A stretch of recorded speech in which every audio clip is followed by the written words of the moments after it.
Okay, it's day 493 off the grid, and we are coming to the end of day 493. It's around about 4:15. The sun's getting pretty low now, so I've managed to get this up and stuff. As you can see, there it is, mounted on the shed. And as you can see, it's on the outside, so that's why I need the weatherproof box. It is going to be sheltered by this overhang here of the roof, but it needs to be more or less waterproof. All the inlets are down the bottom, so water doesn't go uphill, but they are sealed. These ones just with hot melt glue, and I will put some silicone or something around this conduit once I am happy with the final setup. And I'm pretty happy now. I did a bench test. I put that link in like I said I was going to do. There it is. And it's now connected up to the battery bank down here. I'm just at the moment finalising what kind of resistance I'll have from this is basically the solar panel in, this red wire, this brown wire, solar panel feed to the regulator. And I was just mucking around with resistances. I want about 2 amps flowing usually, maybe a little bit more, not too much more. But I'm mainly concerned at the moment with how warm this transistor is going to get. And now it's been running for a few minutes now, like about 5 minutes, maybe 10 nearly. It feels just lukewarm, but of course it's going to have the plastic lid over it. So I'm just basically deciding whether I need to drill some ventilation holes, and if I do, then that becomes another issue with keeping water out, obviously. So I'm kind of hoping I can get away with not really having to do that. But if I have to, I have to, and I'll figure out some scheme.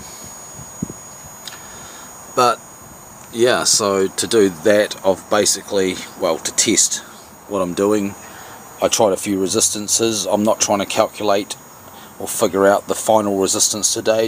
I'm just trying to get 2 amps through it. But the best I'm going to get is 1.3, because as you see, there is no resistor here now. This is a direct connection down there through the meter. It's got a tiny amount of resistance, and of course there is some resistance in these thinner than vinyl cables. Of course, that's naturally always the way, and that does make a difference. But there's no resistors. There's no. I went down to 2 of these 0.47s in parallel, and I got about 1.1 amps.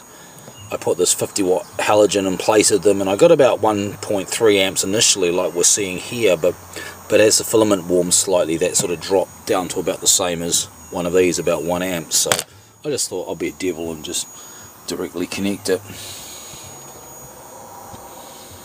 I won't leave it overnight like this. Hey, sun could come out full whack tomorrow and something might blow up or melt down, so we're not going to be so silly, are we? But as you can see, it is actually working. We've got 10.9 now on the 10 volt battery bank. It's still set to kick in at 11.5, but that's not the final level I'm going to do it at. I'm trying to figure that out. Now this is a 1-stage charger, so it doesn't have any like bulk charge and boost or absorption and finishing and all that kind of thing. It's just a 1-stage charger, and that's fine for these batteries because they are actually being used. There's my meter squealing at me. They're actually being used in essentially a backup roll. That's what they're going to be used in, so they really just need to be taken up to a nice high float and kept there. Basically, that's the idea, and that's the level I will set this at. There's a really easy constant you can use if you decide to mess around with these so-called 10 volt batteries, and that is, if you're used to working in 12 volt batteries, which I am. I know a lot of people have got 48 volt systems and stuff like that, and so they actually start to actually work in rather than 48 volts, but they even start to work in volts per cell. But for me, I've always played around with 12 volt batteries, so I relate everything to that. Like the voltages I read on a 24 volt bank is just, I divide it in half in my head and sort of look at it as a 12 volt battery, but that's just me. But anyway, if you're used to 12 volt batteries and what they should be running at under loads or when they're charging or whatever, different stages they're charging, you just take the 10 volt battery voltage and you divide it or multiply it by a constant of 0.83. So if I'm looking at this here now and I'm going, hey, that's 10.9, what would that actually be if in fact it was a 12 volt battery? So I would just divide that by 0.83 and that would give me the answer of what it would be if it was a 12 volt battery. Or if you've got a 12 volt battery voltage, say I want to take these batteries up to 14.4, well then you just multiply it by 0.83 and you get the voltage that you need for a 10 volt battery. So I hope that helps you out if you decide to play around with them. Because anyone that uses a lot of batteries, sooner or later they are going to get these 10 volt batteries when a cell falls over or something in a battery, and you know, and they still do have a fair amount of useful service in them. I just keep saying that over and over, but you know, because I mean, when you take a battery and it'll only give you 10.5 volts, but then you stick one of these across it and it lights up really brightly for quite a long time, you're going, well, there's still usable power in this battery, I just need a way of using it. So that's what this is all about, really. But I'll go over the battery bank, how it is at the moment, another day. Not now, because all my tools are on there at the moment. It's quite a handy little workbench. What's the current at now? I mean, the sun is totally progressing down. There we go, 12.2. So it's just dropping off there.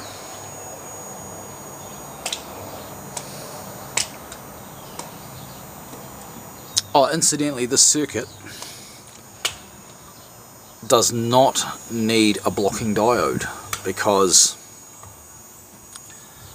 the power is fed into the collector of the transistor and comes out the emitter.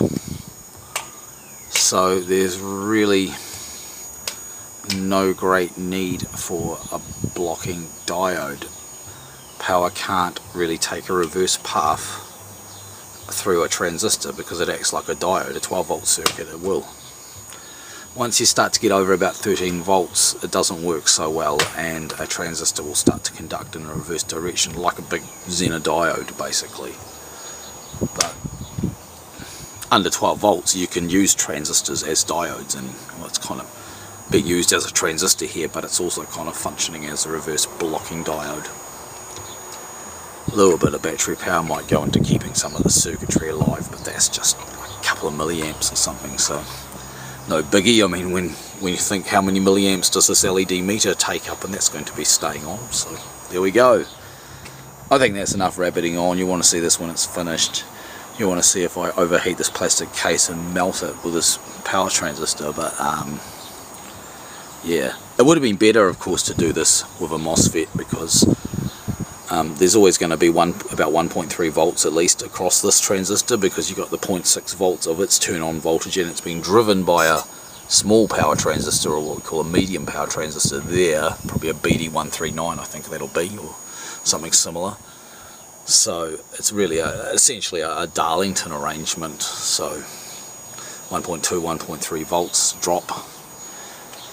Be better to use a MOSFET.